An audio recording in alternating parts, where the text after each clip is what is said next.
What's up, Internet? Airs from avoidingthepuddle.com here. I just wanted to do a quick review of the final version of Mortal Kombat.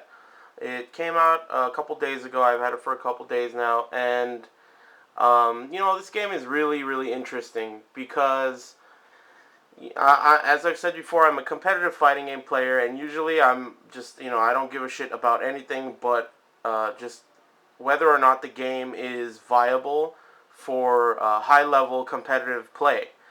But in this case, this game is really unique because as soon as I got it and started just trying out all the different characters and moves and stuff, you begin to realize that this game just is really cool. And it kind of reminded me of when I saw the movie, what is that movie called? The one with Stallone and all those other random people from action movies. What the fuck is that movie called? Unbreakable or some shit? Expendables, that's it.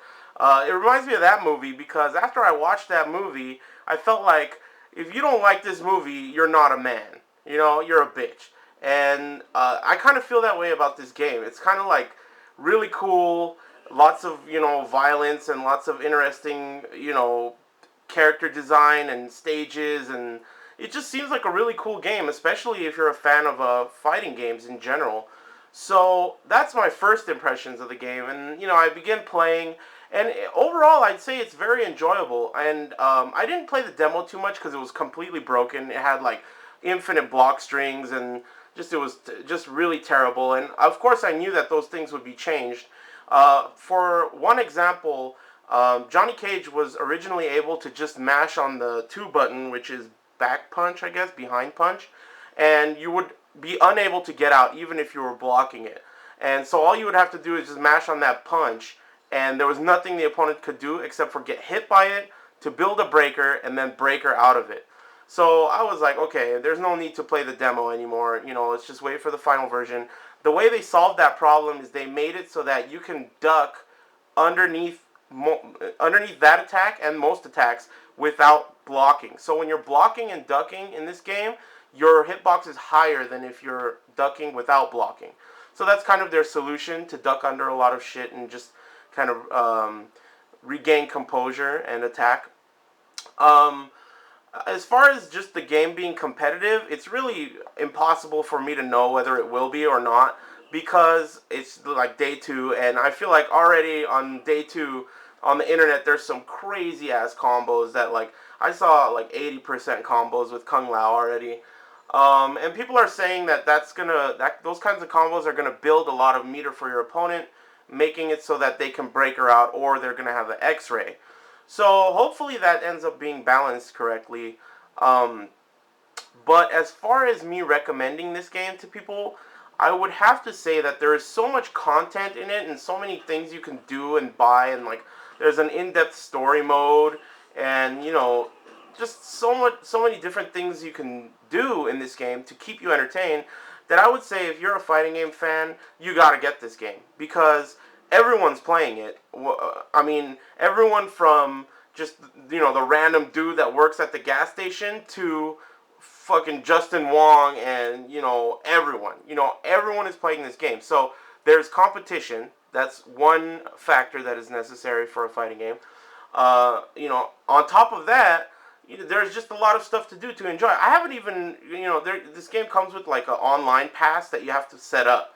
So the online isn't like free the way other fighting games have free online. It comes for free with the game, but once you set it up, if you sell the game, that online pass can only be used one time. So someone who purchases the game used would have to purchase a new online pass.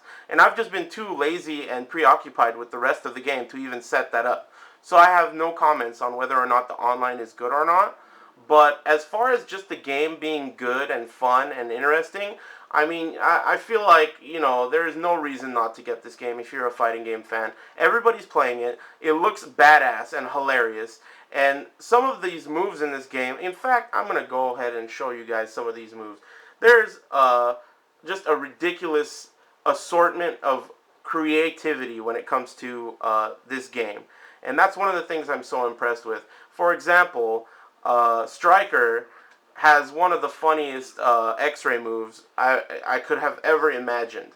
And I'll show you guys that right now. One thing I do want to mention is that the practice mode, if you're approaching this game with the intent of getting good at it, like kind of like how most competitive fighting game players would, you might have to unlearn pretty much everything you've learned in other fighting games, because it seems like they've tried very hard to not copy other games. For example, something like something that obviously would look mid to a standard fighting game player registers as a high in this game, which is kind of weird.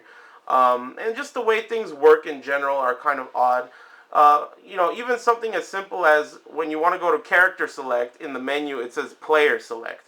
It's just not what you would expect. There's a record function in the practice mode, which I can't figure out. You can record yourself doing things and play them back. But I don't know how to record the opponent doing things, which is kind of what a record function is for, unless you're making combo videos. So that part I don't understand yet. Hopefully there's a way to record the dummy doing something so that you can then defend against it or learn how to punish it, or things like that. As of right now, I haven't figured that out. It's possible that you may need to use two controllers to do that. So you would record yourself doing something, play that back, and then defend against it with, in this case, Sub-Zero. Anyway, let me show you guys this X-ray move, and you'll know what I'm talking about. Fucking shines the light in his eyes, and he screams "spread him" when he does that, by the way. And then he electrocutes you in the face. And then he says "busted." Come on, welcome to the streets. This has got to be one of the funniest games I've ever played. So just things like that, and then he pulls out guns and shit and shoots you in the face. I mean, just stuff like that. It's like really cool and really funny, and just it's like a good mix of something that's really entertaining, but at the same time, it feels like you can take it to a competitive level as of right now. I don't want to speak too soon, because who knows what's going to happen. As of now, it looks cool. It's fun to play. I highly recommend it for anyone who's interested in fighting games. Tekken players, it doesn't matter who. To be honest with you guys, I am more excited about this game now than I was about Marvel when it came out. And Marvel had a shitload of hype behind it and all that stuff. This game is much more interesting to me because it's so unique and so new. It just seems like it's got more hype behind it than Marvel did. Or maybe Marvel's hype kind of died down immediately for some reason. But we'll see how it goes, really. The only other thing I wanted to talk about is there is a mode in this game called Challenge Tower, and I tried it out. I usually don't like modes like that just because I feel like it has nothing to do with the actual game or the system, and I was kind of right in that assumption because I played about 50 challenges into the Challenge Tower, which actually takes a long time, and unfortunately, you spend all that time playing Challenge Tower and you hardly utilize any skills in the game.